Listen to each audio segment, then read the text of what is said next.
Welcome to the More to the Story podcast. I'm so glad that you have come along. This is going to be an incredibly interesting show because I've been wanting to talk to this author for a while, and he and I are studying similar periods and kind of like from a little different perspective. And so we might geek out here a few times, but I think you're going to find this really helpful as we think of particularly those who are in North America who have come in contact with dispensational theology, and which has sometimes just been assumed to be a part of what Orthodox Christianity is. So we're going to work through some of that history on today's podcast. But first, I want you to know this podcast comes to you from Wesley Biblical Seminary, where I'm honored to serve as the president. We are experiencing exponential growth in this period. From this time last year, we're up 20% in full-time equivalents.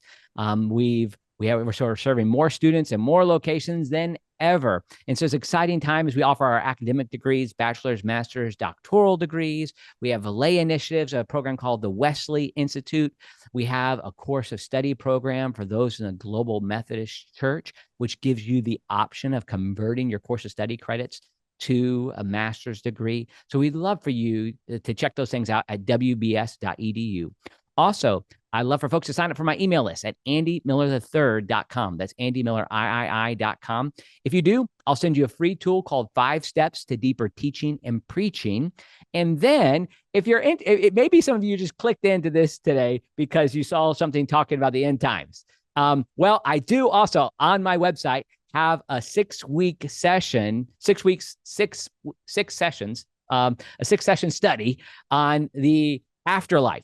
And it will parallel a lot of the things that we're talking about here. And so that's something that's kind of been designed for small groups and Sunday school classes. I also have a study of the book of Jude there. Love for you to check that out at andymillerthird.com. All right. I'm so glad to welcome to the podcast, who is the director of the Lumen Center at the University of Wisconsin at Madison. Daniel, welcome to the podcast. It's a pleasure to be with you. It sounds like there's a lot of really fun stuff happening at Wesleyan Biblical.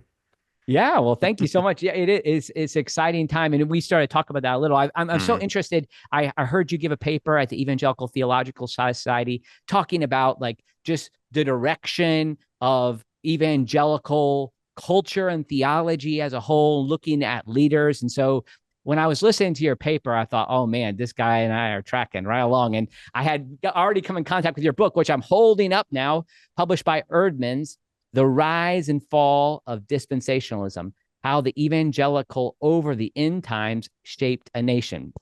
Okay, I don't normally start this way, Daniel, but I'm going to start with a little, I hope this doesn't take too long, a little monologue. As people are thinking of this thought of your book, I have been waiting for this book. I've kind of pieced some of the things together myself. And so I'm going to start in 1993. And people are going to date me at this time. My parents were pastor at a Salvation Army church in the inner city of Chicago. We had some friends, and these parents got together right around Christmas time, and they realized that they had failed their children, that they did not show us, these two evangelical parents, sets of parents with their families, had never showed them the Mark IV Thief of the Night video movies. So here's what happens. My dad goes out and rents a reel-to-reel projector. We go to the church on December 31st, 1993, and I am scared to death as I watch A Thief in the Night. And honestly, but I will say this, we watched these movies, which were pretty old at the time, and I had never come in contact. It wasn't a part of my dad's preaching. It wasn't a part of that context, but the word rapture was familiar to me. But I definitely that night recommitted my life to Christ because it did put on my conscience the imminence of the Lord's return. And it did kind of spark something. I mean, and for that, I truly am grateful. It starts with the song, I wish we'd all been ready. Right. Yeah. By Larry Norton. Later, DC Talk covers this song. All of this is in your book. Now, so what happened for me was then 10 years or so of just thinking that this was standard evangelical beliefs. So your book helps me figure out what happened that night in 1992. So, okay.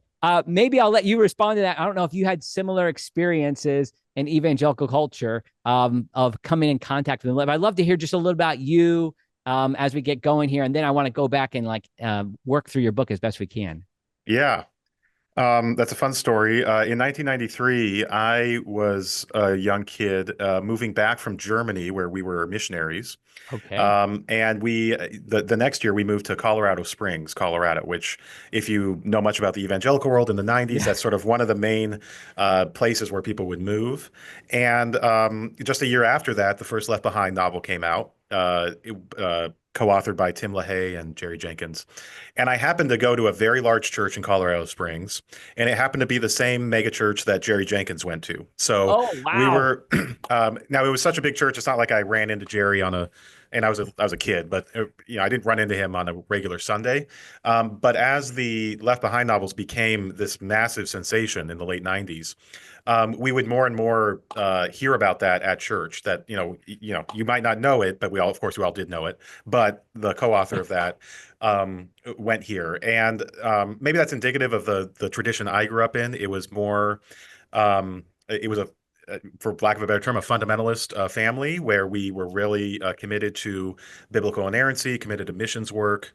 My dad got his MDiv from Dallas Theological Seminary, Okay. which is one Yeah. of the main seminaries that teaches dispensationalism. And then, of course, we were missionaries, so we were very ensconced in that particular subculture. And it really did shape a lot of my understanding of Christianity. And so it was a realization to me many years later as well that this, not just the teaching of the rapture, but this sort of teaching around about how to read the Bible in Yeah. Yeah. totality, about the role that the state of Israel would play in the future, and how the people of Israel were talked about in the Bible, how all that was really a particular tradition. And that's not even to minimize it. We all come from particular traditions. No one Yeah. has the sort of corner on the universal view of something. But it was a real big education for me in college, actually going to Colorado State University, big public school, to realize that even other quite conservative Christians sort of looked at me sort of quizzically when I talked about some of these things. And depending on your personality, that either makes you want to what we call today deconstruct your faith, Yeah. Sure. Sure. or I don't know, double down on it or whatever.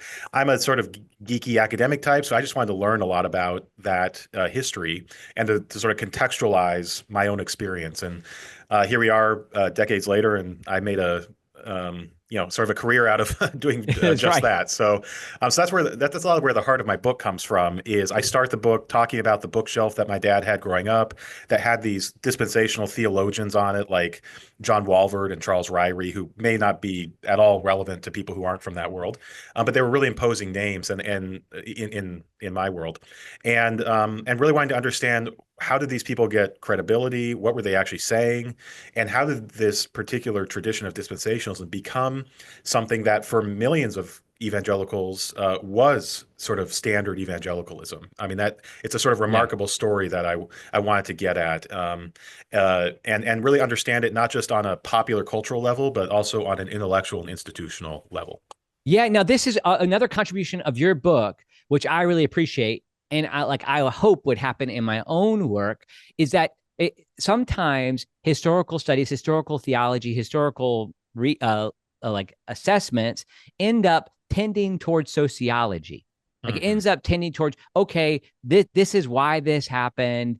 These are the kind of the cultural forces that were at work. But what I appreciate about your work was that it's a history truly of theology, of like what were these ideas, what was his view of God, of reading scripture that developed over time. And I think that that's fairly rare because it's easier to point back and find kind of some academic comfort in sociological Yeah. analyses.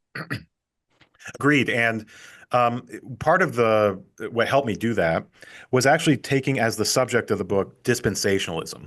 So this is something that actually not many historians have decided this is what I'm going to write about is just dispensationalism. Tons of stuff on evangelicalism, tons of stuff on Right. fundamentalism, biblical inerrancy, sort of these related topics, apocalypticism. There's all these sort of side, not side, but adjacent issues.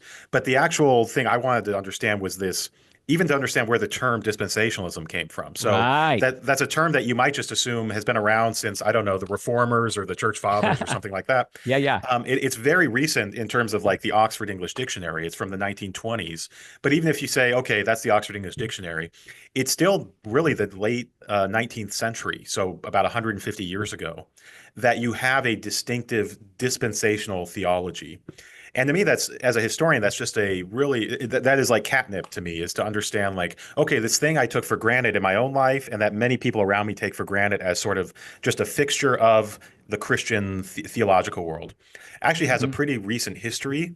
And again, that does not necessarily mean it's wrong. I am an Right, evangelical. right. I'm a Protestant. There are things that I think were recovered 500 or so years ago that weren't there before, at least not articulated in the same way. So it's not just to say, well, because there's a history to it, it's not true or something like that. Right. But it is to say you can learn something about the ism, the theology, if you understand the history better. And Yes. I happen to find the history of dispensationalism quite fascinating, but it's something that many historians of religion sort of do, is try to find the origin point of certain categories that we take for granted now, and then understand why they came about when they did. So I did that with dispensationalism, and there had been other people who had done this, but really most of them had done it probably 50 years ago in the 60s and Hmm. 70s. Hmm. And anyone, our stories from the 90s make that point. A lot has happened since that time with Yeah. dispensationalism in particular. So there was and a lot Yes. has happened about understanding the stuff before the 60s and 70s, all the really good scholarship on evangelicalism and fundamentalism as well. So I thought it was sort Yeah. of all that came together and made me really want to write the book. Yeah, yeah. Oh man, I hope we can get there. I hope we can get to the more recent developments for progressive dispensationalism that Right. people often miss at this point. But we might not have time. I imagine this could go multiple hours, but we only have so long. So one of the things too that is interesting as the kind of you're working through this, a lot of people. Let me describe like what happened to me. The first time I heard somebody challenge the idea of a rapture came in seminary. And probably by this point, I would think most evangelical seminaries, the faculties would not have affirmed a rapture. But it comes, but the challenge to it is pretty quick. And I've heard this line from academics who just like offer a quick um, pushing aside of the rapture, and it'll be something like, well, that didn't start until 1830s, a little bit of error there, but with John Nelson Darby. And that's when we have dispensationalism, and there's nothing really in scripture for this. So let's just keep it's just a very short little in pushing to the side. Now, what I found helpful with you, and then of course, the other person I found very helpful who's been on my podcast in the past is Crawford Gribben and his Yeah, work sure. on Darby. I don't think many people have read Darby. And you said so. This is one of the interesting things. And to be honest with you, I had not. And I had no idea how much he had written. That he is probably incredibly different from what becomes a dispensationalism. You know, Crawford Gribben says that he's not the father of dispensationalism, but the grandfather. So let's just go back here. We'll go back to the 19th century to think like, how do we start together? Now, he does appropriate an idea, as you show, of the rapture. But like, how does dispensationalism start to develop? And then later we'll talk about a definition of dispensationalism. Sure. And Darby himself, this is John Nelson Darby, born in 1800, dies in 1882, and originally an Anglican clergyman who then breaks away from the Anglican Church. He would never have responded to the term dispensational list or dispensationalism. He had a teaching of dispensations, which is a term we now associate with dispensationalism, but it's found in the King James Bible a number of times. It usually just means an economy of God. It's sort of like a period of God's economy, a way that God deals with humanity, bounded by time. What Darby does is through a series of, you could say, disenchantments with the world around him, his critique of the Church of Ireland, which is where he's serving when he's a young Anglican priest, and then his sort of critique of European Christianity, what he would call Christendom, the sort of established churches, the way that state and church collaborate in most of the European countries. He develops a very radical critique of that entire way of being a Christian. And this is something I try to get across, is that we often associate dispensationalism today with eschatology, with the end end of the Right. world, the rapture, the mark of the beast, stuff like that. That's a really popularized for most of us, because most of us aren't reading Darby or any sort of sort of professional theologians. Usually, that's for pastors, maybe, and for academics and others. If we're sort of reading a book about the end times meant for lay Christians, we're getting a very distilled version of this theology, and it's a Hmm. version that Darby would probably have a lot of critiques of. His primary concern in the 19th century was about the mixing of the worldly and the sacred in the church. And so Hmm. he developed you could say, a radical ecclesiology Yes. where and he helped found the Plymouth Brethren movement, which is a very sort of, it's a dissenter Protestant movement that refused actually a name. We call them the Brethren because that's what they called each other. They didn't even want to be called anything except Christian. And they reject the idea of a professional clergy. These are all things that they see as part of like the worldliness of other Hmm. Christians. Hmm. And through that, he basically decides that the church, as a theological category and entity, is entirely heavenly bound. It's about heaven. It's about bringing people out of the earth to heaven. And so that's his sort of original commitment. And that commitment, as he starts interpreting the Bible, leads him to develop sort of implications of that commitment that ultimately get us to a place where he interprets a lot of what most Christians around him interpreted as prophecy relating to the church or implications of like ethics for how Christians should live. He said that's all about Israel. That's all about this other entity that God is using to redeem the earth. What Christians are called to do is to basically call people out of the earth and into heaven. So much of the systematization of this is actually left to other people besides Darby. Darby wrote, we think, about 19 million words, a lot of them in letters. He was not systematic. He actually was quite, we could say, poor writer, in the sense that Yeah. very, very dense, circular writing that you'd hope that your systematic theologians were a little more clear if you could Yes. draft them or something. Hard to So, read too. oh, hard to Yeah. Yeah. read. Yeah. I mean, we have this sort of phrase in the internet era of like a wall of text, and you don't want to read like a whole wall of text. Darby is just wall after wall after wall of text. And frankly, a lot of his theology was worked out in letters. So he wrote, I mean, sort of like Paul, I guess you could say. He wrote a lot of a lot of people. He traveled most of his life. He was a lifelong bachelor. He went to, I believe, every continent around the globe in the 19th century. And so he wasn't even in Great Britain a lot of his life. He spent 7 years in the U.S. And so he wrote letters all the time. And so it's very hard also to systematize theology when the main way you're doing it is through letter writing. So that's all to Mhm. say that a lot of what we call dispensationalism as an ism, as a system of theology with interlocking pieces that all must fit perfectly together in order to sort of cohere, and then you set up that system against other competing systems to decide which one is sort of better at explaining all the data. That was not Darby's project. He was much more Mhm. pastoral, much more evangelistic, and much more about this core insight of the church being an otherworldly spiritual body, and that drove him. Though he did develop ideas like the what we call the pre-tribulational rapture. So the idea that there's going to be this massive sort of culmination of apocalyptic fulfillment of prophecy, and what's going to happen right before that is the church is going to be whisked up into heaven.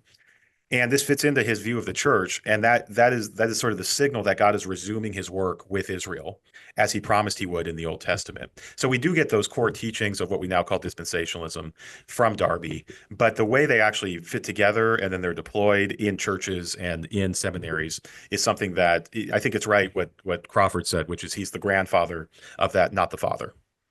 Right. And like you show, the term dispensationalism, dispensationalist or ism isn't used until the 1920s. And so like it comes around later. But I appreciate the way you focus on ecclesiology, because that's the foundation. Of course, and then he was also a part of a sect of the Plymouth Brethren, the That's right. exclusive brethren. And then on top of that, there's this idea that he is connected in a primitivist way to the one true church, yet there Yes. is no like real true church. And so this helps us to see, and it helps us think the type of things that are happening in his world there. And you highlight this, it's so helpful to me. These various things that come with political moves and acts are happening in the United Kingdom that might be a part of why he starts to develop this view. That's Now, right. That's right. yeah, if you want to comment on that, that's fine. Yeah. Well, just one example. There's a pretty significant act in Great Britain in 1832, which is right around when Darby's developing these ideas. And Darby's interpretation of this act is that the Church of England, the Church of Ireland, which is the extension of the Church of England in Ireland, is going to basically demand that whenever someone converts to Anglicanism, they also must swear loyalty to the king or queen. And Darby sees this as just a total sellout to the empire, because of course Irish Christians, Irish Catholics who want to convert to Anglicanism, the last thing they're going to want to do is swear loyalty to the British king or queen. And so this is one of the examples where he gets very critical of the powers that be in his day, saying this supposed, apostolic succession church of the Church of England is now basically kowtowing it to the British Empire. Those are the types of insights he develops over and over again that lead him down this road to be you could say, a radical dissenter. And his theology and his views of the current moment and the future of the church sort of flow from those experiences. Yes. Yeah, that's very helpful. Now, one of the interesting paradox, I don't know if it's quite a paradox or a contrast that develops that you show is that particularly when it makes its way to the United States. Now, I know I'm skipping over a lot of things that happen in England that you discuss, but as Darby's ideas and his own visits are part of this, the church in the United States, churches in the United States, movements in the United States, they embrace aspects of Darby. Right. And so this is a big point that you make is like what we're talking about of this radical ecclesiology is happening in a strangely denominational context often. That's right. And most of the people that become champions of Darby in the U.S. are professional clergy, which Darby thinks is an abomination of the view of what a church should be. And Darby just doesn't have a lot of good things to say, actually, about American Christianity. He detests revivalism. He detests the holiness movement in a lot of ways. So one of the main sort of thrusts of 19th century American Protestantism is this move toward personal holiness in the Wesleyan mode, this sanctification, even entire perfection type teaching. He doesn't like any of that. He also finds the U.S. to be just a very crude culture. He's not the first European, by the way, to make those observations of the U.S. So it's actually quite ironic that he gets an audience here in the U.S. And I try to explain why that is. I think it's a very complex story. And because there's not a single American church, it's a bunch of different explanations, depending on what part of the country we're talking about and which sort of tradition someone who's receiving him is coming from. But the ones I zeroed in on were what we call the border states during and after the Civil War. These states that are really close to the Mason-Dixon line, states like Missouri, states like Kentucky, and Maryland, and where in the 1850s to the 1870s, the dominant political topic was slavery, and then the Civil War, and then Reconstruction. And of course, pastors in those contexts were called on over and over again to make statements, to have some position on these. And plenty of pastors were fine, either siding with the North or siding with the South, and being fine, sort of really linking with one or the other side. But there were tons of pastors who were very uncomfortable with this situation, particularly in the states where the culture was very Southern, but the state ended up being part of the North during the Civil War or something like that. So there's these conflicting loyalties. And what I found was a number of pastors in those areas were actually some of the most enthusiastic receivers of Darby's teachings in the 1860s and 1870s. And my explanation for that is because his spirituality of the church teaching was actually quite appealing to pastors in that situation. It allowed pastors to basically have a theology of the church that let them do what they thought was the core functions of the church, which is discipleship, missions, other things like that, and then also have a way to theologically justify not becoming politicized on the issue of slavery and Reconstruction. So there are a lot of consequences of that we can get into, but that seems to be you could say, the sociological pattern of where Darby's teachings land. It also helps that Darby spent a lot of time in places like Chicago and St. Louis, where we know he met with some of these key people that later on became champions of his views. But even when they became champions, they liked him for this reason that I just talked about, the spirituality of the church.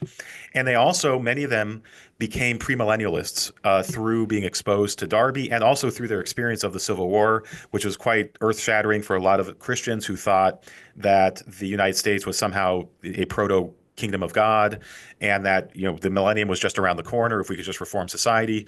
Many particularly border state and Southern Christians after the war, decided that that was a really bad way to read history and were much more pessimistic, you could say, and much more predisposed to premillennialism. So that's happening at the same time, and that's something that's out of Darby's specific control.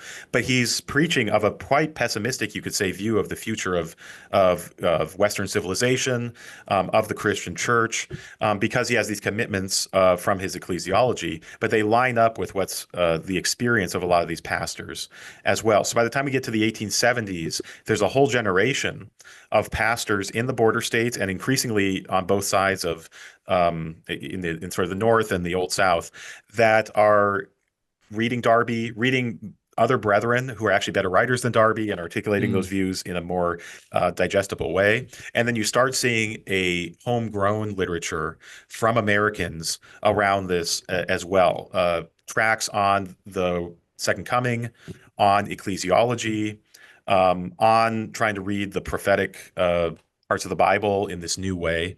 And so that literature is quite important to the story because it's where you start seeing what they take and what they leave from the brethren inheritance. And really then you're getting to the generation, you could say the father of dispensationalism. We're going to use the grandfather of Darby. Okay. The father of dispensationalism generation is coming up in that sort of 1870s, 1880s period. Yeah. Would you think of the father being Brooks? Is that the Yeah, James yeah. Brooks or? Yeah, so I guess this breaks down if you if you take that too Sorry. literally. Yes, someone like James Brooks, who is this Presbyterian pastor in St. Louis, who experiences the war as a pastor, actually has to leave his church because he refuses to declare whether he's more Southern, pro-Southern or pro-Northern, and then develops another church where they're much more about the spirituality of the church. He's certainly someone who is very important. He becomes sort of the epicenter, or his church does in St. Louis, for a lot of the printed culture of early premillennialism in the U.S.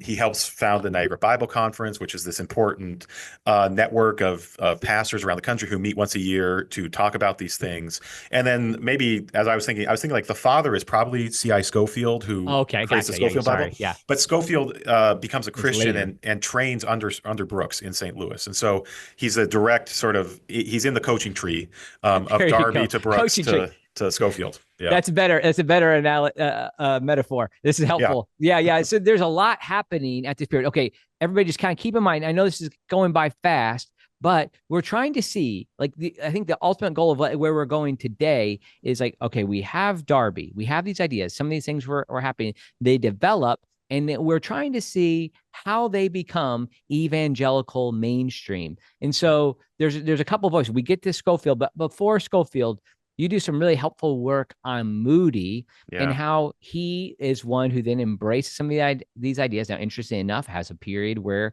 he embraces things that be similar to the holiness tradition. But we have, and that plays a part in this story too. So, but I think it's helpful, as I kind of say, like the role of Moody in popularizing these ideas. And then also we'll get to Scofield too. Maybe, how about this? Let's try and tie those two together. I might interject here at some point, but that's an important piece, is like how we get the Scofield reference Bible. Yes. And someone like Dwight Moody is, I mean, he's an era-defining figure. He is the most popular preacher in the United States from the 1870s to the end of the century.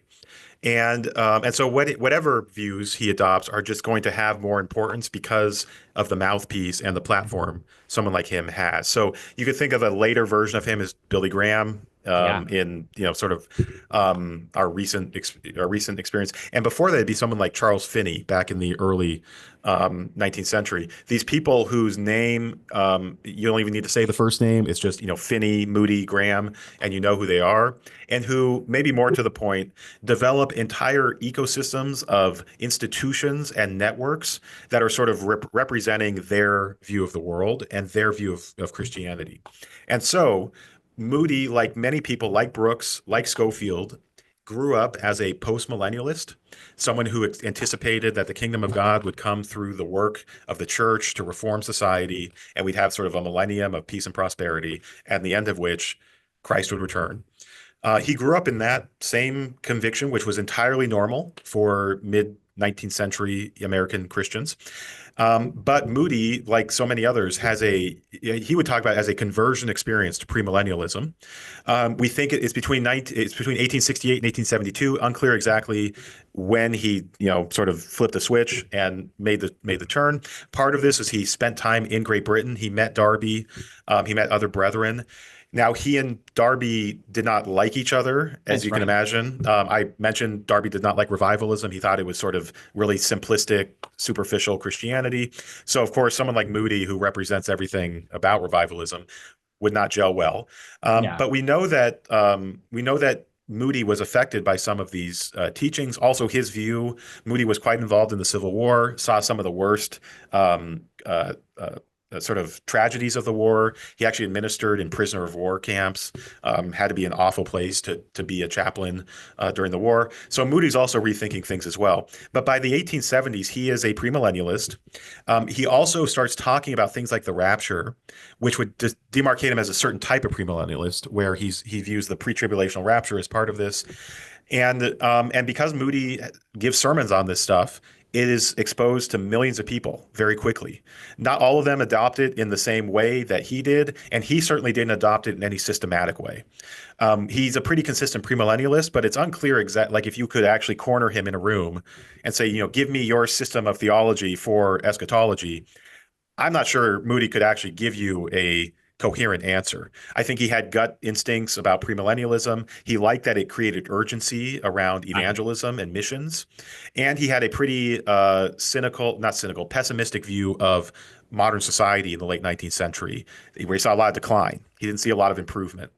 So the point is that Moody adopts this, which means most of the people in his network by the end of the century are also premillennialists and are also talking about the rapture. Some of them are more bookish, so they're actually developing deeper thinking about these teachings. Some of them are starting to found Bible institutes, and those Bible institutes have curricula, and those curricula have to teach something about these things. And so you start developing the institutions that actually perpetuate this teaching way more than just someone giving a sermon or a revival sermon about them. And so the sort of institutions I look at are these Bible institutes, which are a late 19th century development, largely within the Moody movement, to equip missionaries and workers in the inner cities to do their work as quickly as possible. The Bible conference movement, I mentioned the Niagara Bible Conference, which was probably the biggest one, but there were dozens of Bible conferences that emerged in this period where people would gather, probably usually in the summer, but sometimes multiple times a year, to hear teaching from some esteemed pastor or theologian. And then they would go back to their homes and they would, sort of absorb that and teach it as they could in their own context. That's one main way these ideas circulated. And then mission agencies is the third. So this is also the era of like global missions being a top priority. This is something Moody Right. prioritized as well. And these global missions agencies would send thousands of missionaries out across the globe, and they would mostly be, if they came out of the Moody world, they would mostly be teaching premillennialism as the eschatology and these dispensational distinctives, including the rapture, but more about this idea of the church Israel distinction being really important for reading the Bible. And to get to the Scofield Bible, which is this Bible that comes out in 1909, produced by one of the lieutenants of Moody named Cyrus Scofield. The Scofield Bible was written to equip these, what he called Christian workers. So either the people at Bible institutes or in mission agencies. And the point of the Scofield Bible, which has notes at the bottom of the page to tell the layperson how to interpret the biblical text, was to give a very accessible dispensational reading of the Bible. And I'm endlessly fascinated by the Scofield Bible, but maybe one of the most important things to acknowledge, to sort of think about with it is not just that there are notes. I mean, the notes are interesting. Plenty of Bibles even back then that had sort of explanatory notes at the bottom. But one thing Scofield did was he took the subheadings of the Bible. So these are actually in the text, right? So it's like the divisions between stories, which are all post original manuscripts, right? These are things that later inspired editors. And he puts the dispensations like in the subtitles. So he'll say like the beginning of the fourth dispensation, and then you read this thing. I challenge anyone, even if they are entirely unimpressed with dispensationalism, to go and read passages like that with those headings and not have to do like some pretty strong counter programming in your head to not sort of absorb how the editor is offering the passages to you. And so there's a lot of parts of the Scofield Bible that are like that, where they're like embedded in the text itself that sort of perpetuates this particular way of reading the Bible. But that was Scofield's real big contribution to the story, is that this Bible becomes the go-to Bible within the Moody. By this time, Moody's dead, but he is quite, his lieutenants are quite important all across evangelicalism. And the Scofield Bible becomes the reference Bible for lay evangelicals, whether they're actually Christian workers as sort of professionals, or they're just lay Christians in churches across the country, and frankly across the world. One of the interesting things is how quickly the Scofield Bible gets translated into Chinese, into Kenyan, into Swahili, into other languages, and so becomes sort of part of those cultures' tradition as well. But this is to get to the answer of like, how does this become evangelical? A big part of it is the way these institutions inspired by Moody adopt these teachings, and then how artifacts like the Scofield Bible really push it out and make it sort of standard for the movement. My guess is that most people who come from an evangelical lineage, and that would include people in the evangelical Wesleyan world. So, for instance, even my grandfather-in-law and both of my grandfathers, my grandfather-in-law was a Methodist minister, became United Methodist minister, but I have his Scofield Reference Bible, King James Version. Of course, another interesting thing about this is published by Oxford University Press. Yes.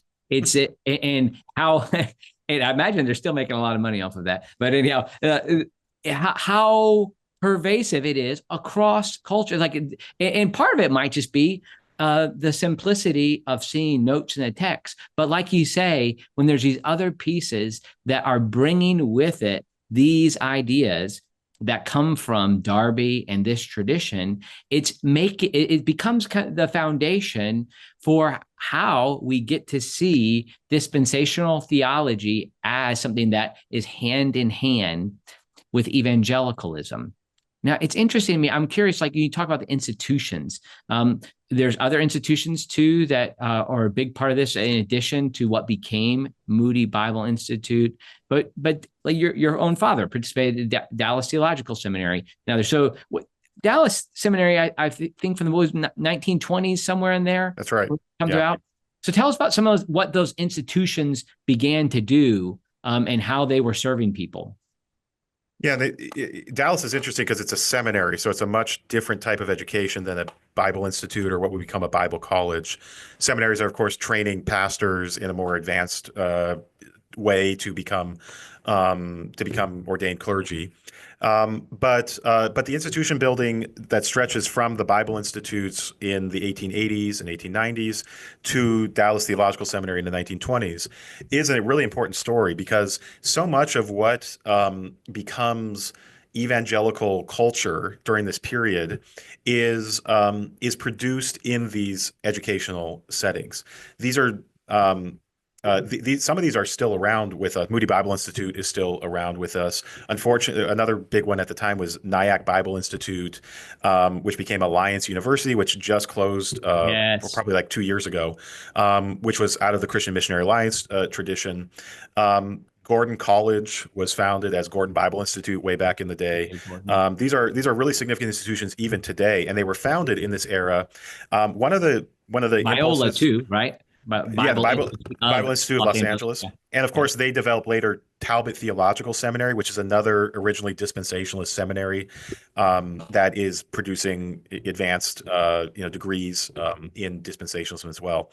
But you really see in this period from the 1880s to say the 1910s is this massive push to really equip lay Christians with basic biblical knowledge and practical knowledge to become missionaries or servants in their own urban settings. And part of this was the analysis of this whole movement, that one of the darkest places in modern society were the inner cities, where there was a critique that still holds today in some ways, in the sense that there are a lot of people in need. There are often public institutions that aren't meeting those needs, and it's our call as Christians to go into those areas and serve. This was shared by Moody himself and by many people around him. But the idea here was, and this is an earlier era of higher education, the idea was we don't need to spend 4 years giving someone a bachelor's degree to do this.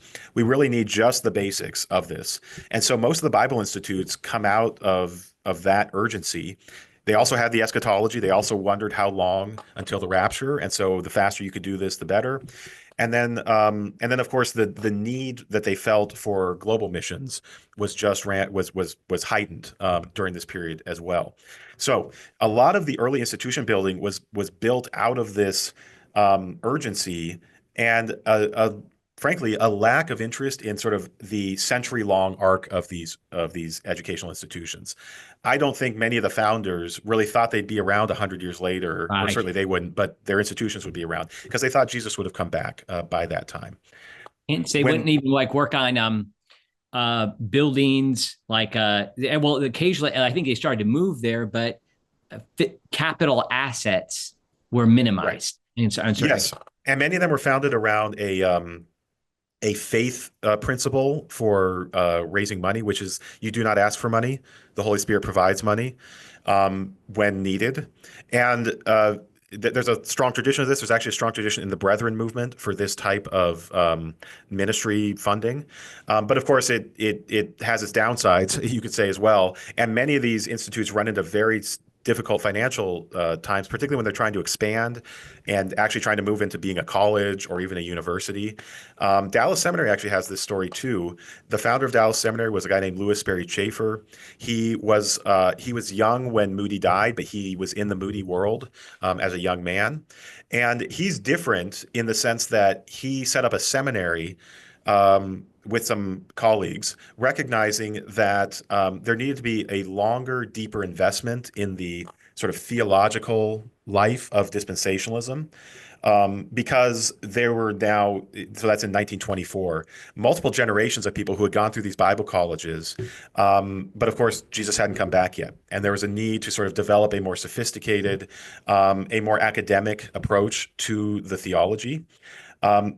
Someone like Scofield had no advanced degrees. He was a very sort of self-taught, talented thinker and writer, but he did not, in a sort of modern academic sense, he was not up to the standards that people would expect. By the 1920s, dispensationalists are realizing that, at least for the time they're going to be around before the second coming, they needed to develop an academic profile. And so Dallas is founded in 1924.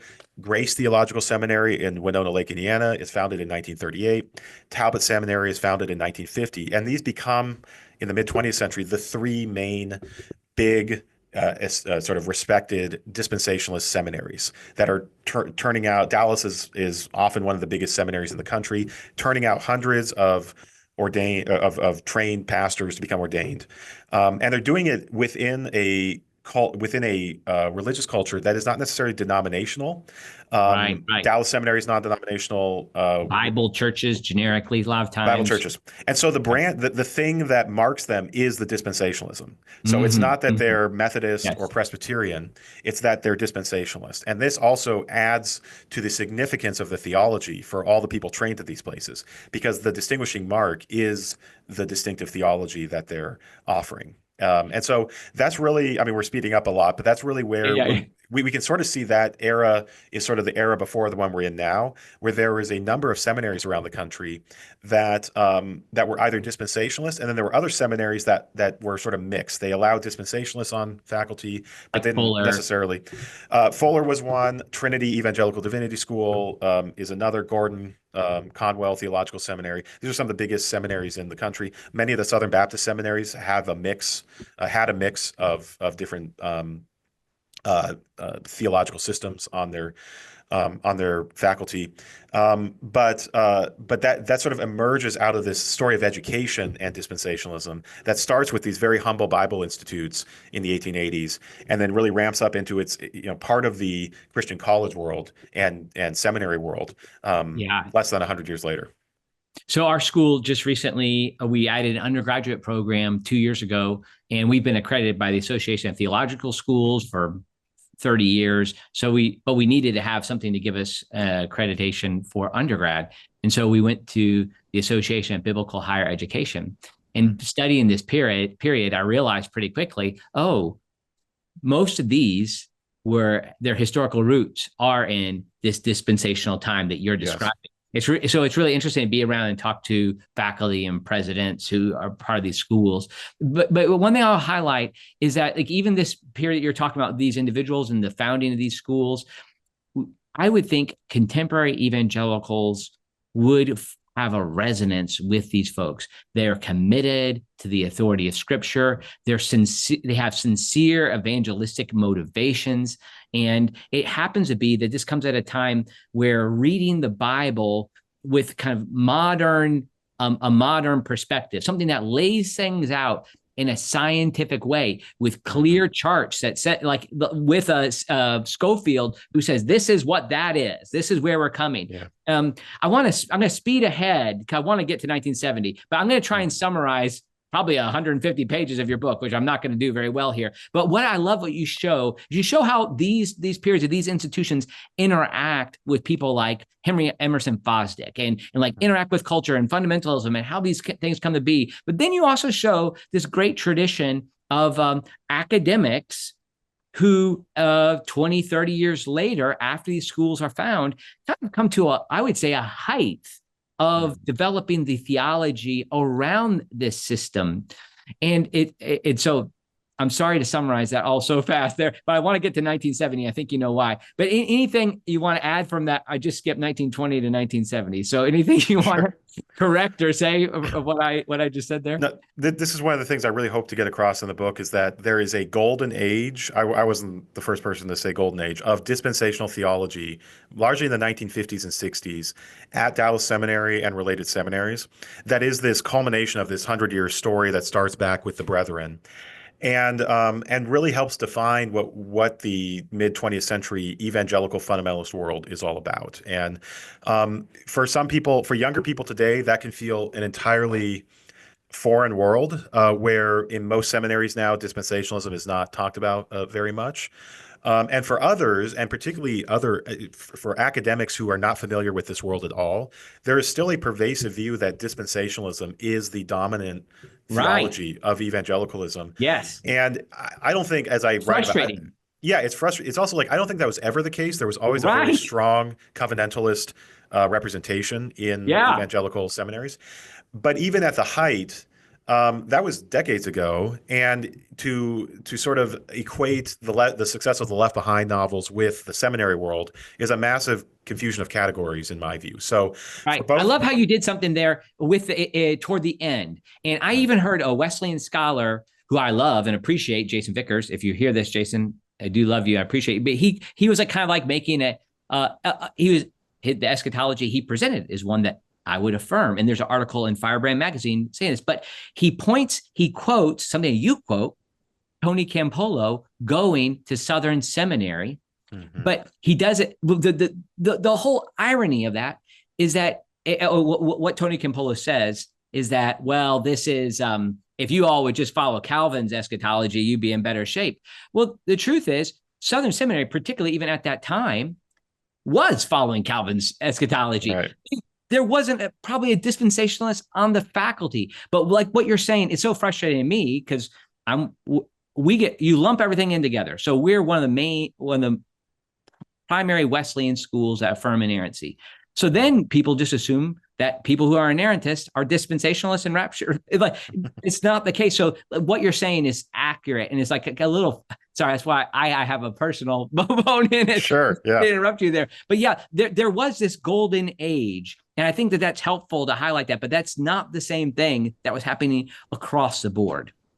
That's right. And really, I would love it if future histories of the fundamentalist movement and of mid-century evangelicalism would forefront more these theological categories that really do, in my read, shape a lot of the institution building. So you have someone like Dallas, something like Dallas Seminary, really is founded to perpetuate dispensational theology. And then you have something like Westminster Theological Seminary, which is really founded to perpetuate a reformed covenantalist inerrantist view of theology as well. And then you have mission agencies, you have churches and denominations sort of having to take views on these things, and there's many other, depending on what subculture you're in, how these things break down. But to me, that's just a really helpful organizing principle for this period from 1920s to 1970s, you might say, that often goes just by the wayside because most people either don't care about the theology and find other sociological reasons why evangelicals are doing what they're doing, or they just assume everyone's a dispensationalist. And so, there's not really a story to tell there. And I actually think with every golden age means there's a decline from the golden age, and the Yes, yes. decline of academic dispensationalism in the last 50 years is a really important story to understanding evangelical thinking and in some ways you could say because there's such still a popular appeal of dispensationalism in our pop culture, on TV, other things. It also helps Oh, yeah. highlight sort of the way that there is a class of evangelicals who are in seminaries and have PhDs and other things who are quite disconnected from other evangelicals who do not have those things and who are consuming other type of media. Well, there's a story there. It Yes, wasn't yes. always like that, and it doesn't always have to be like that. And the way it broke down has a particular history. So that's what I wanted to get to as well. Yeah, I think that's why I enjoyed this so much. And like one case that, and you and I might disagree on this, and I know but like another account of evangelical history that's been popular lately is Jesus and John Wayne Sure. and Christian Kobes Dumais. And for me, it's not looking at these events that you're describing. I think that presents us a picture of what comes out. Instead, it kind of looks back later and tries to draw lines to patriarchal themes Yeah. after the fact, but it's not as much coming from the source. Now, I need time to develop that, and I'm not doing that now, but I was just pointing to one example of that I see. That is some interesting work that needs to be done. Now, I want, for the sake of I want folks to keep connecting these dots. 1970, huge event comes where one of these students from Dallas Seminary, Hal Lindsey, puts out the late great Planet Earth, and this then sells. I think you said 28 million copies by the end of the century. So this then takes this golden age that you describe with dispensationalism, popularizes it, and then it kind of moves into a whole nother level that eventually matures into the Left Behind books. I don't know if that's the right way to describe it, but tell us this influence and what's happening here. Yeah. And Hal Lindsey just passed away a couple months ago as well. So he had a very long life. He wrote The Late Great Planet Earth in 1970. It was a pretty quick bestseller. It was also co-written. It's always important to remember. It was co-written with Carol Carlson, who is someone almost no one talks about. She was a ghostwriter for a bunch of major evangelical figures in the 70s and 80s. But Lindsey, hits a nerve, obviously. He He's writing at a time when there is a massive interest in prophecy. The Six-Day War in Israel had just Mm. happened in 1967. This is an era of American culture that's about alternative religions and alternative ways of knowing. This is when we get books like Alvin Toffler's Future Shock was right around the same period. This idea that there's this sort of like new science of predicting the future. And Lindsay saying, well, the Bible does that really well based on my dispensationalist reading. And there's also massive geopolitical, not just the wars in the Middle East, but oil crisis. The Cold War is still going on, very hot, and so he hits it at the right moment. And it's the best-selling nonfiction book outside the Bible in the 1970s. Sells about 10 million copies. And boy, I published an obituary of Lindsay just a couple Oh, months did ago. you? For Okay. it was the Christianity Today obituary, and Okay. it was amazing to hear some of the stories of people who grew up in the 70s and were exposed as kids or like youth to the late great planet Earth, and you could not predict where they came out denominationally. There were Catholics, there were Methodists, there were fundamentalists, there were mainline Presbyterians. The book was just everywhere. I'm not even sure if there's something like that in our culture today. We're much more fragmented today, even in our religious culture. But it was in the zeitgeist, and Lindsay ended up publishing many more books that also sold were for basically on the same theme. The reason I think he's important is that the Late Great Planet Earth basically creates a new subgenre in our bookstores that Yes. is about this mix of sort of devotional and geopolitical analysis. It's a very weird mix if you think about like sort of how Yeah. those things go together. But it's fused through the dispensationalist interpretation of prophecy and the confidence of people like Lindsay that they can tell you what the Bible prophecies mean and how that lines up with contemporary geopolitics. And so the Left Behind novels are, of course, a fictionalized version of all that. But they are rooted in reality, you could say. They're like the Left Behind Mm. novels are trying to trace trends that in the 90s were real trends in society and then play on them in this sort of near future way. And Lindsay was not just someone who wanted to publish books and other media. Um, he was someone who got into politics as well. And so he brought his ideas about the end of the world to his interpretation of the Cold War, his interpretation of domestic politics in the U.S. He became a staunch supporter of Ronald Reagan in the 80s, a very important ally of Reagan in the 1980 election, and was also someone who, when we get to the 90s and 2000s, was interpreting Islamic terrorism and the global war on terror through the same lens of prophecy. And that is a massive subculture as well in our current political environment, and certainly in the 2000s was as well, so right after 9/11 and the war in Iraq and everything else. So Lindsay is in many cases at the center of that story, and if he's not at the center, he's one of the people who sets up the boundaries for these conversations in our culture. So I wanted to trace that. It's certainly not my only interest is the politics and stuff, Right. but it's a really important legacy of where we still see popular dispensationalism today. Now, I didn't know, and I already kind of told my story about the Mark IV videos, but I didn't know till reading your book that there was a movie version of Late Great Planet Earth that was narrated by Orson Welles. That's right. Yeah. Wild. Yeah. It must be something. Now, was that just like almost like a documentary type of piece with him narrating it? Yeah, it wasn't a drama. It was a more nonfiction documentary piece. It's a Yeah. weird, I mean, you could probably find some clips on it on Yeah, I'm YouTube or sure. something.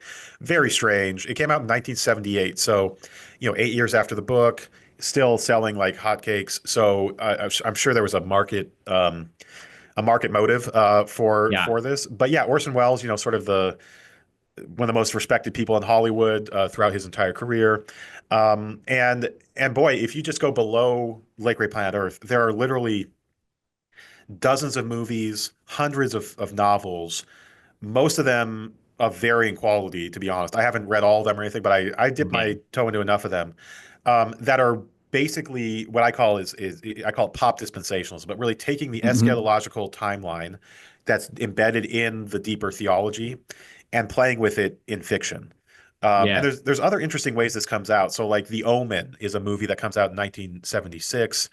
If you know the backstory of it, the writer was a recent convert to Christianity. He was exposed to sort of a Jesus people type Christianity, which had Mm-hmm. dispensationalism under it. And so the omen, this idea that the Antichrist is going to sort of emerge as a kid in our current day, that comes out of a particular reading of Revelation, of those Yeah, yeah. passages that is indebted to dispensationalism. And so you even see it in movies that aren't, just playing out the rapture scenario, but are playing out other supposedly visions of biblical prophecy. You see this as well. And the Left Behind movies, came out in originally in the early 2000s, but even last year there was another remake of the Yeah, sure. original Left Behind novel. So these are still with us. I mean, they're not nearly as popular as they were maybe 20 years ago. Yeah. But for multiple generations of Americans, when you said like sort of what do Christians believe about the end times, they would Yes, probably yes. default to this view, even though it's certainly a minority view in the global church and even in the American church, outside of conservative, evangelical, and fundamentalist circles. There's plenty of other views to have about the Book of Revelation and so forth. But because of this popular cultural permeation by Yeah. Hal Lindsey and his and others, this becomes the default view. Yeah, and you show at the very beginning of your book, you kind of say how pervasive it is in culture, even with something like Avengers Affinity War, That's like right. the Yeah. disappearing of people at the end of that movie is kind of like a rapture-like event. And so it's a part of what I mean, and people make jokes about it all regularly. I hear Yeah. people say, oh, like in people who wouldn't affirm a rapture, probably like it, and surely having to, it's just like, this is what will happen. This is what will come about. And there also is an interesting, Crawford Gribben has detailed this too, a long history of fiction around these Yeah. themes. Like this is Yes. something that has been going on, and because it appeals to this miraculous moment at the time. So this, let me throw also in there. You have Christian pop culture things like I mentioned earlier, DC Talk singing, redoing. Um, I wish we'd all been ready. Wish Yeah. you all been right. Thank Yeah. you. Yeah, I can hear him singing in my mind right now. Crystal Lewis, people get ready. Yes. Jesus is coming. Yeah. Clear rapture sort of themes there. There are other places where we have the other songs, like even praise and worship songs that are sung Yeah. today. I'm not sure is what I haven't actually gone to look at this if the the version of Amazing Grace that says the world shall soon dissolve like Yeah. Like snow. snow. Yeah. Yeah. So I think Yeah. like these type of things are part of this culture, so much so that when you say, and when I say, and I'm at a conservative school, none of our faculty would affirm the rapture. And some people will turn me off right now because of that. And when I say this, it sounds like I'm saying I don't believe that Jesus is going to return. And I think like we miss these two things. Like the rapture seems to have been conflated with what's identified as the parousia, the second coming. And I think that there's a cultural dimension, but there's this golden age developed into a pop dispensationalism that then makes its way into not just Christian culture, but all of American culture. Is that a good assessment, like a kind of summary of some of those things that you're describing? Yeah. That's my contention. Obviously, there you can have other readings of the culture on this, but I've experienced a lot of the same things you have, and then doing the reading, just have concluded that the dispensationalist, in a very simplified, generalized way, the dispensationalist reading of the end times is something that many Americans hold to who've never heard the term dispensationalism, who might not even be Christian. I wrote something recently Mm, for Comment magazine around, they had a whole issue on the idea of decline in society. And my argument there was that even the way that most Americans talk about the future of our country and the future of the world is essentially premillennialist. Now, hmm. many of them are secular, so they don't have an actual second coming at the end of that. But they have a declensionist understanding of the world. Some people, that's climate change is the sort of the massive Nice. cataclysmic thing. Some of it is the epidemic of loneliness. Whatever your thing is, our mode as a culture is to be premillennialist, you could say, in our view. And that is a radical change from American society up through the early 20th century, where, as we talked about before, there was a deep optimism about the future, a belief in progress, other things like that. Right. Now, that shift is not all due to dispensationalism, Right. but it's hard to ignore one of the major popular cultural phenomenons of the last 50 years has been pop dispensationalism. And there are, direct lines you can trace to some of this stuff, but more broadly, dispensationalists have been part of the shift in our entire culture to assume a sort of premillennial posture. And that's one of the Mm. things I wanted to get across, particularly when talking about the broader culture and not just Christian culture.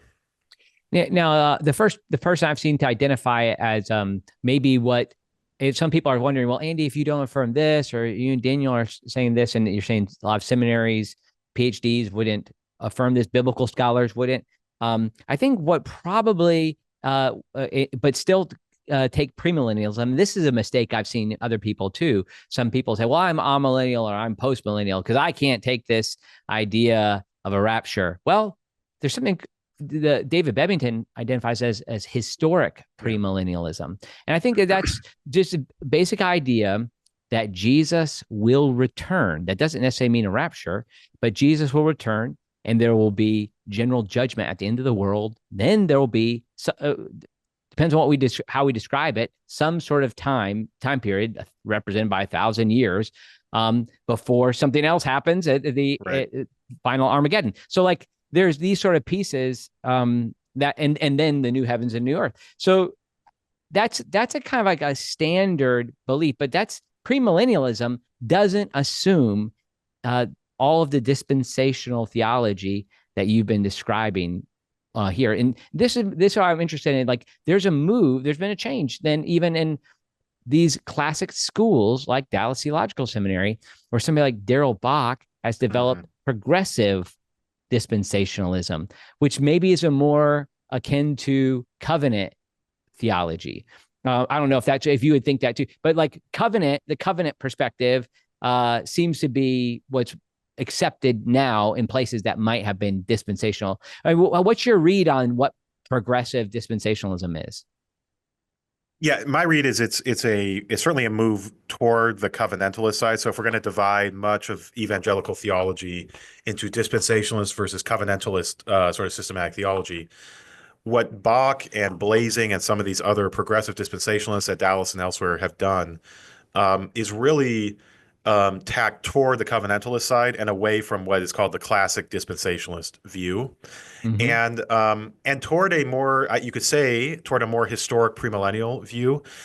This is part of the fun of writing the book. Was I happen to be a historic premillennialist in my own sort of reading of what I think the Bible teaches. Yeah. And it was interesting to see the history of how there's actually strong division between historic and dispensational premillennialists. Like, this is a pretty, sometimes people say civil wars are the bloodiest wars. Like, these people are very close on a lot of things, but they are very divided over some very particular details, including the timing of the rapture. And so a big part of the story is how the dispensationalists sort of get the upper hand in the early 20th century against their other premillennialist brethren. And then how in the second half of the 20th century, the historic premillennialists sort of strike back. And probably the most effective critic of dispensationalism in the 60s, 70s, 80s was George Eldon Ladd, who was a professor I like that. at Fuller Seminary. He was a historic premillennialist. Like, he grew up in a dispensationalist house and was educated in dispensationalism, and then through his training decided that wasn't the right view. But his first few books, if you look at them, they're about the rapture, they're about the kingdom of God, and he's trying to sort of work through a different way of reading the Bible to get to historic premillennialism. But you zoom out too far and it's like, what are they even fighting about? Like, it's so close compared to all the different views in the Christian world. But of course, for those particular subcultures, this is really important stuff. So that's what happened at Dallas with the progressive dispensationalism and the classic dispensationalism as well. You zoom out and you say, well, they're all dispensationalists. They all have special roles for Israel and other things. But within those institutions, these were really important markers of identity that any shift on them, becomes a big debate within within the world. And so the progressive dispensationalism view emerged in the 1980s. It emerged in Dallas Seminary, which is quite important. It wasn't some fringe sort of, I Yeah, don't know, yeah. some far-flung rural Bible school or something like that. It was right there at the center of dispensationalist training. And then Bach is still at Dallas Seminary, so he's been there from the 80s up to the present, and he is someone I've gotten to New talk to Testament scholar, a few times. Yeah, yeah. there's an interesting thing. A lot of the progressive dispensationalists are actually not theologians; they're biblical scholars. I haven't worked Mm, out entirely what to make of that, except that my sense is they have a different set of tools they bring to developing their beliefs that push them against some of the systematic commitments that are really at the core of what systematic dispensationalism has for it. But many younger dispensationalists now identify as progressive dispensationalists. Progressive does not have anything to do with politics. It's about an right. understanding of the covenants and how you Yeah. see them relating across time. But if you were to count progressive dispensationalists as dispensationalists, they are doing quite well in the sense that there are a number of them who are active scholarly. If, like me, you're a little more looking at them as sort of a break-off group from the historic commitments of dispensationalism that go all the way back to the 19th century, then you see that the actual sort of classic dispensationalist academic world is quite small at this point. There Hmm. are Oh, yeah. some there are some small schools that still teach it, but if you're going to discount the progressive dispensationalists, it's really declined as a viable system of theology. So that's a And debate. progressive dispensationalists wouldn't affirm a rapture, right? They would. Or They they would will. affirm a Okay, got it. rapture. Okay, got it. What they would, again, eschatology is just sort of one part of what is Yeah, debated yeah. about within these dispensationalist circles. What progressive dispensationalists push most against would be among other things, is the doctrine of the kingdom of God that classic dispensationalism put forward, which is that the kingdom of God, as we talk about it, is an entirely future era that is for Israel and not for the Hmm, hmm. church. And so you can't, this goes back to Darby and mixing categories of sort of earthly and heavenly. Progressive dispensationalists reject that and see an already not yet type way of talking about the kingdom, which is what George Elton Ladd introduced to most American evangelicals, which is that the kingdom is here in some ways and, of course, waits to be fully enthroned when Jesus comes back. And that then plays with a lot of the ways you interpret prophecy passages. Progressive dispensationalists tend to have sort of immediate and future meanings for prophecy, whereas dispensationalists want a very literal single meaning for every Yeah, verse in the sure, sure. Bible. These are the differences. Anyway, they can be quite small on the grand scheme of things, but when these institutions have been built to perpetuate a particular view of these things, they Right, can be right. quite combustible. And then, of course, there's the whole pop culture stakes of this, which is people like Hal Lindsey do emerge. So whatever Hal Lindsey's learning when he goes to seminary will have an effect on the broader culture if they can produce sort of these pop culture artifacts that become popular way beyond the Christian world. So, Yeah. so progressive dispensationalism is a really popular view now. I would say there's also been a pretty strong move toward amillennialism among many evangelicals who grew up dispensationalist. Some of that is the influence of people like N.T. Wright. I talk about him at the end of my book, who Yes. is essentially an amillennialist. And some of it is just the bigger shift in the academic world among theologians and biblical scholars to emphasize a much, you could say, a much stronger theology of the kingdom than previous generations of evangelicals have done. And that has led a lot of them to land on an amillennialist position, which seems to be sort of the least objectionable in some ways, or the one that is most capacious in taking account of the biblical data. Yeah, and then there's a whole other side which we won't have time to talk about today, the kind of modern post-millennialist Yes, that's evangelicals right. too. So That's that's right. like Doug Wilson and the like. But Right. I mean, one thing I skipped over that I think is just a kind of a fun point is that you mentioned the classic dispensationalists getting the upper hand. There's a sense that they overplayed their hand and they started to overplay it so much so that like by the time you get to the book, I can't remember the author. I know you'll know him, but 88 Reasons the Lord Will Return in 88, Right. right? Or Yeah. 89 Reasons in 89, Yeah. And to be setting fair, dates. yeah, that's right. And that's plagued the movement for a long time is the date setting. Um, Chuck Smith, the pastor out at Calvary All Chapel right. in Costa Mesa, he famously date set a few times in the early 80s. To be fair, like the 88 Reasons Why the Rapture Happened in 1988, that wasn't by a theologian or like a seminary professor. That was Right, right.